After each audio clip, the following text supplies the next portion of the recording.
ওগো আল্লাহ, ওগো মালিক, তুমি ছাড়া তো আমাদের আর কেউ নাই, তুমি ছাড়া তো আমার আর কেউ নাই। আল্লাহ গো, তুমি যদি মাফ না করো কে আমাকে মাফ করবে? তুমি যদি মাফ না করো কে আমাকে মাফ করবে? তুমি যদি আমাকে মাফ করো তাহলে তোমার কোনো দিকে কমবে না, তুমি যদি আমাকে মাফ না করো তোমার কোনো দিকে বাড়বে না।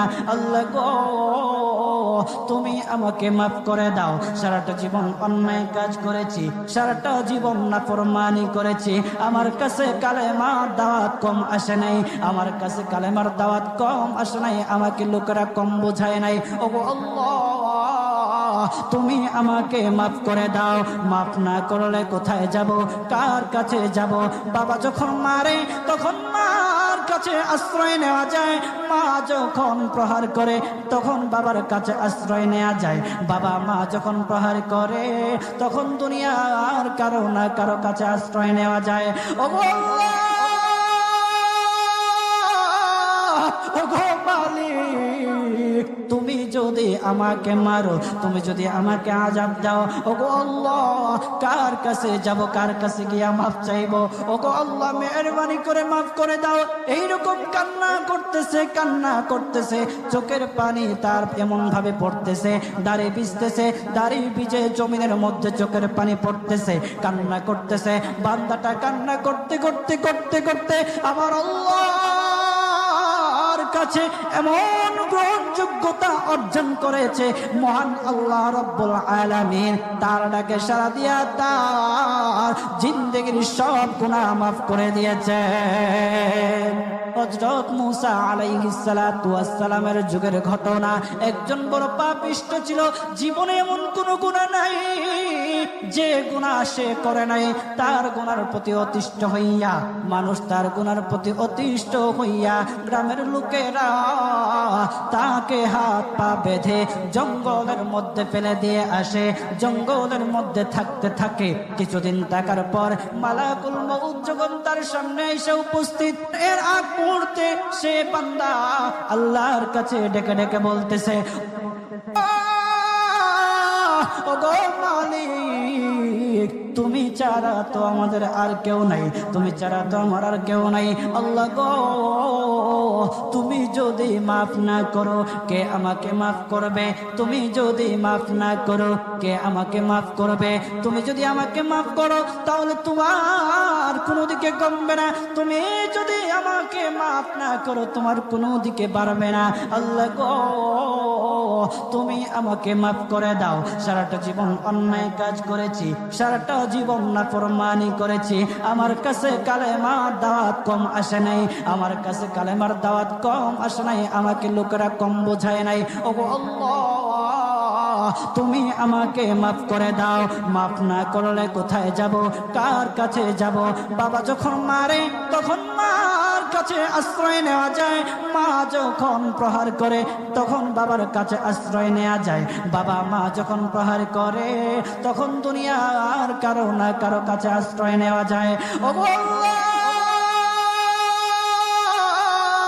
ওগো মালিক, তুমি যদি আমাকে মারো, তুমি যদি আমাকে আযাব দাও, ওগো আল্লাহ, কার কাছে যাব, কার কাছে গিয়া মাফ চাইবো? ওগো আল্লাহ, মেহেরবানি করে মাফ করে দাও। এইরকম কান্না করতেছে, কান্না করতেছে, চোখের পানি তার এমন ভাবে পড়তেছে, দাড়ি ভিজতেছে, দাড়ি ভিজে জমিনের মধ্যে চোখের পানি পড়তেছে, কান্না করতেছে। বান্দাটা কান্না করতে করতে করতে করতে আমার আল্লাহর কাছে এমন গ্রহণযোগ্যতা অর্জন করেছে, মহান আল্লাহ রাব্বুল আলামিন তার ডাকে সাড়া দিয়া তার জিন্দেগির সব গুনাহ মাফ করে দিয়েছে। ওই বান্দাটা তাওবা করতে করতে করতে করতে হঠাৎ ইন্তেকাল করে।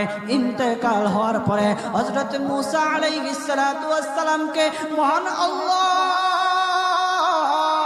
বলে দিতেছে পয়গম্বর মূসা, ও দুস্থ, দেখো অমুক জঙ্গলে আমার একটা পাগলা আশেক, আমার পাগলা একটা আশেক মারা গেছে, ওই আশেকটার জানাজা তুমি পড়াও, দাফন কাফনের ব্যবস্থা করো। ও মূসা, আর তুমি একটা ঘোষণা দিয়ে বলে দাও, একটা ঘোষণা দিয়ে দাও মূসা রে, ও মূসা, তুমি ঘোষণা দিয়ে বলে দাও যে আমার এই বান্দার জানাজার নামাজ অংশগ্রহণ করবে, মহান আল্লাহ তার জীবনের সব গুনাহ মাফ করে দিবে। আল্লাহু আকবার। আরো জোরে বলেন না আল্লাহু আকবার, আরো জোরে বলেন আল্লাহু আকবার।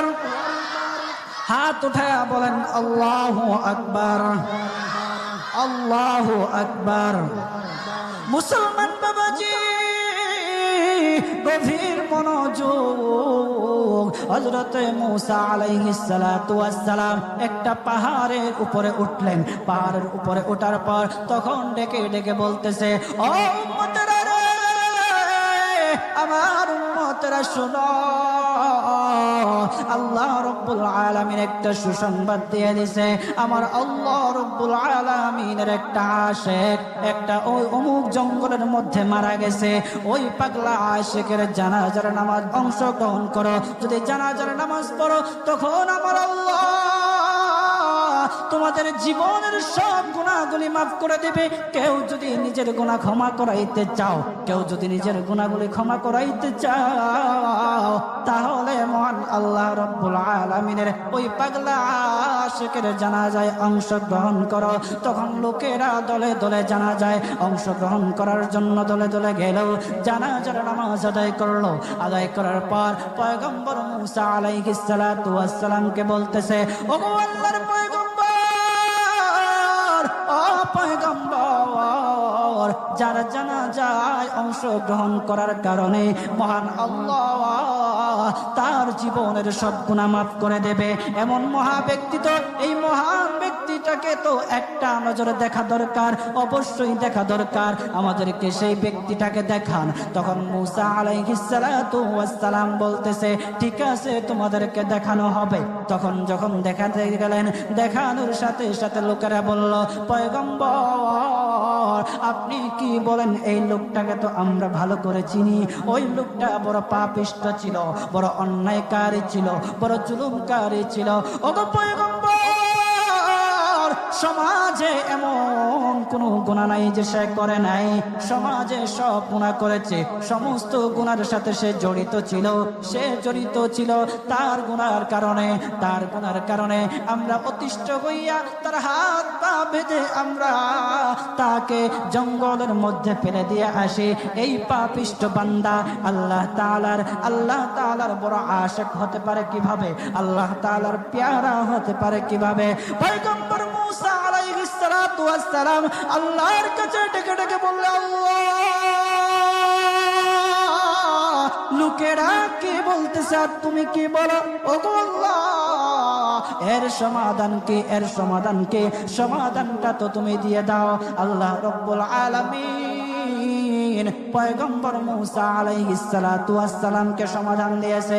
বলতেছে, ও মূসা, দুষ্ট রে, ও দুষ্ট, তারা যা কথা বলেছে, লোকেরা যে কথা বলেছে সত্য বলেছে, আমি আল্লাহ যা বলেছি তাও সত্য বলেছে। ও পয়গম্বর মূসা, তারা যা বলেছে সত্য বলেছে। ওই বান্দা বড় পাপিষ্ঠ ছিল, ওই বান্দা বড় অন্যায়কারী ছিল, কিন্তু শেষ বয়সে আইসা তার হাত পা যখন বেঁধে যখন লোকেরা জঙ্গলের মধ্যে ফেলে দিয়ে আসলো, তখন সে আমার কাছে এমন ভাবে কান্নাকাটি করা শুরু করে দিয়েছে, এমন ভাবে তওবা করা শুরু করে দিয়েছে। আমি আল্লাহ তাআলার এত দয়া, আমি আল্লাহ তার ডাকে সাড়া না দিয়ে পারলাম না, তার ডাকে সাড়া দিয়ে দিলাম। ও মূসা, সে তাওবা করার সময় যদি সবার জন্য সে তাওবা করত, যতজন লোকেরা বেঁচে আছে, যতজন উম্মতেরা আছে, যতজন লোকেরা আছে, সমস্ত লোকদের জন্য যদি সে আমার কাছে তাওবা করত, আমি আল্লাহ তার তাওবা মুহূর্তের মধ্যে কবুল করে সমস্ত বান্দাদেরকে মাফ করে দিতাম। সুবহানাল্লাহ জুড়ে বলেন।